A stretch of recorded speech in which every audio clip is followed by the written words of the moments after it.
মহিলাদের জন্য মেনোপজের পরে সেরা খাদ্য অনুশীলন ৯-০-১-০ নিয়ম অনুশীলন করুন। বাড়িতে খাওয়ার সময় ৯-০% পুষ্টিকর খাবার এবং বাইরে খেতে গেলে ১-০% মজাদার খাবার।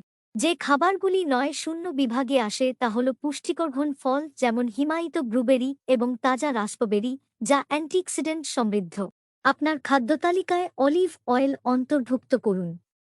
অলিভ অয়েলের স্বাস্থ্যকর চর্বিযুক্ত বিষয়বস্তুর কারণে হৃদরোগ এবং দীর্ঘায়ুর সাথে জড়িত। মহিলাদের বয়স বাড়ার সাথে সাথে আমরা যে খাবারগুলি খাই তা আমাদের স্বাস্থ্যের উপর গভীর প্রভাব ফেলে, আমাদের শক্তি এবং আমাদের শরীরের চর্বি শতাংশ। দুর্ভাগ্যবশত আজকের যুগ সম্পর্কিত অনেক রোগ খারাপ পুষ্টির পছন্দ এবং জীবনযাত্রার অভ্যাস থেকে আসে। বাদাম হল একটি প্রধান পুষ্টির উৎস এবং খাদ্যে বাদাম দুধ, পেস্তা এবং তাজা পিনাট বাটার অন্তর্ভুক্ত করুন। এই খাবারগুলি বার্ধক্য প্রক্রিয়াকে ধীর করে দেয় কারণ এতে প্রদাহবিরোধী বৈশিষ্ট্য রয়েছে। তার খাদ্যের অংশ হিসাবে মাছ রয়েছে যেমন সালমন এবং হালিবুট। মাছে প্রচুর পরিমাণে প্রোটিন থাকে, যা মৃত্যুর ঝুঁকি কমাতে এবং চেহারা উন্নত করতে সাহায্য করে। অন্যান্য খাবারের মধ্যে রয়েছে শসা, রোমাইন লেটুস, সবুজ বাঁধাকপি এবং ধনেপাতা।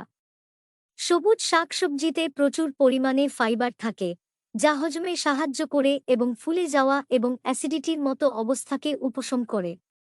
এর পাশাপাশি দই, মুরগির স্তন, চুন, লেবু, রোস্ট গরুর মাংস এবং কিছু গ্রুয়ের পনির যোগ করুন।